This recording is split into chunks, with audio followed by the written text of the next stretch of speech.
Good evening. It is Saturday, May 10th, doing the Friday Writers Update one day later. My second universe. Going to do writing tip about not being afraid to be creative, being willing to use your own poetry, making up your own riddles. I'm going to share a riddle and not relying on what other people do, not sacrificing all this time to find that perfect quote as an epigraph to start off your chapter. Don't be afraid to write your own. Talking about using soft power in the fantastical game setting that I have my virtual tabletop role playing and a game master, and doing a story time with a story I'll call The Soldier and the Boy. So the riddle I wrote that has gotten some good reviews. They taste like summer's sea. They come from deep beliefs. They divide and weaken muscles they will strengthen. I'll include it underneath the video so you can see and wonder and figure it out, and maybe throw it in the comments if you can guess it, if you can think the word answer. So I write these because I want more than what I can find online. I write my own riddles now because the short list of answers for most riddles is boring. I want to enrich, not just remix. And the same with my poems and quotations. I could read other people's work. I should read more, but my time is short and I just create my own, and I think writers should be comfortable and confident in their own creations. The classics, the brilliant minds of the past can be appreciated, but don't doubt your own mind so much. You can create things as good or better, and certainly more pertinent to the time that you live. This wondrous present, has so much to offer as muses to the mind, to the modern way, to enrich and to learn nostalgic from the past.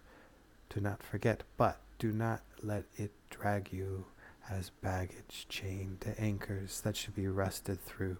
Let your mind free to drift into new territory, to ascend to somewhere that is impossible to imagine in the mind a century ago, before things like virtual reality and the internet and even Alice in Wonderland couldn't be as dream-worthy as where we are today. So, free your mind. Game session. I am in an interesting place with my players. There's this war happening between my player characters and characters that I manage. And it's a war, a soft war, a cold war. It is a fantastical place with great magical powers and violence and blood. But that is not all the ways combat and conflict can be fought. There is the soft Cold War, the manipulation, and that's what may be happening now between a few characters, between Cole Grievance and who he is interrogating. Manipulation, knowing.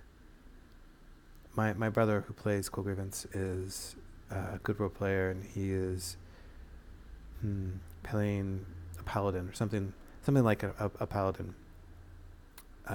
So a noble knight, and he's restricted.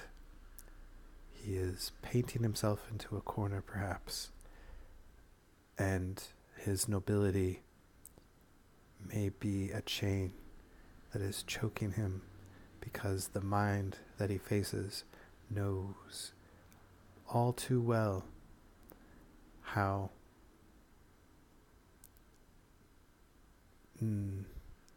pride and confidence can bind and limit action. It is an interesting foray to get psychological. It's not just the roll of the dice, but a true battle of wits. And it's fun. So I hope to capture it with a few flash fiction pieces, a little short story to really dive in. I don't want to get, let me just say, you don't need magic when words are like silk with daggers tied to loose threads. I'll leave it at that. I know my players may watch this. I don't want to give too much away. I don't want to mislead, misdirect. No. I don't want to tip anything off. Story time. Soldier and the Boy. So, I know my son pretty well, and I can imagine that he would be wooed by the presence of a soldier, a true warrior, a true veteran of battle.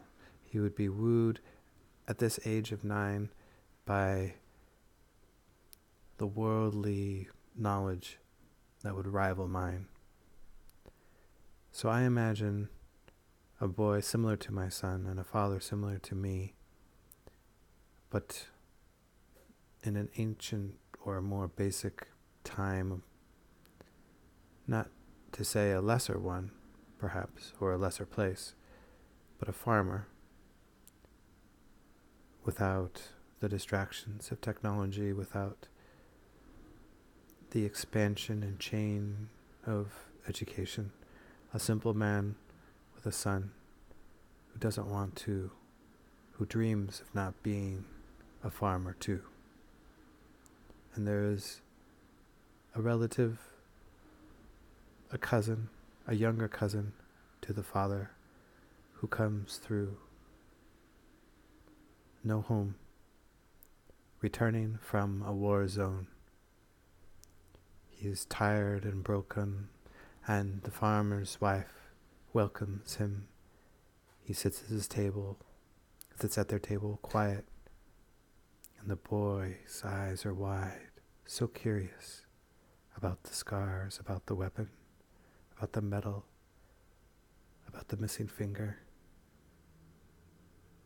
about the grim, forlorn, distant look, about the uniform and the patches and the ranks and the medals, about the horse who limps and is too old for pasture work, yet the man will not allow anyone else to take care of that old horse.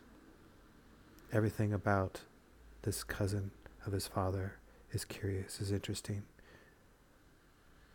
and even more so because his father doesn't want him alone with his cousin.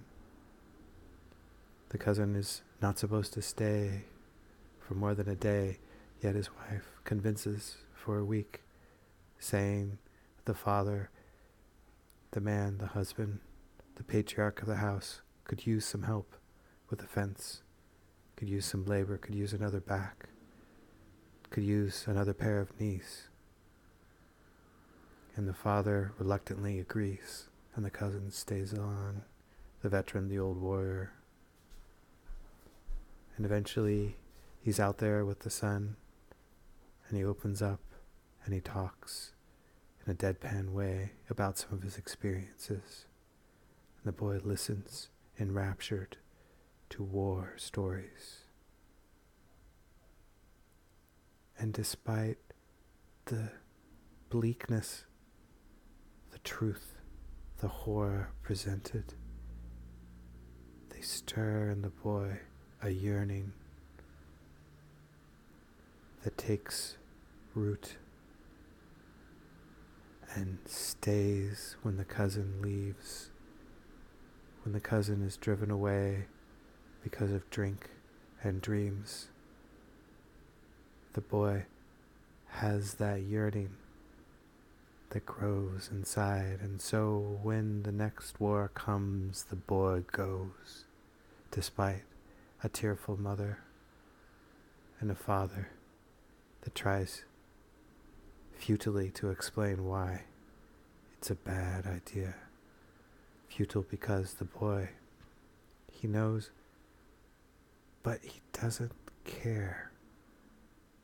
Not really.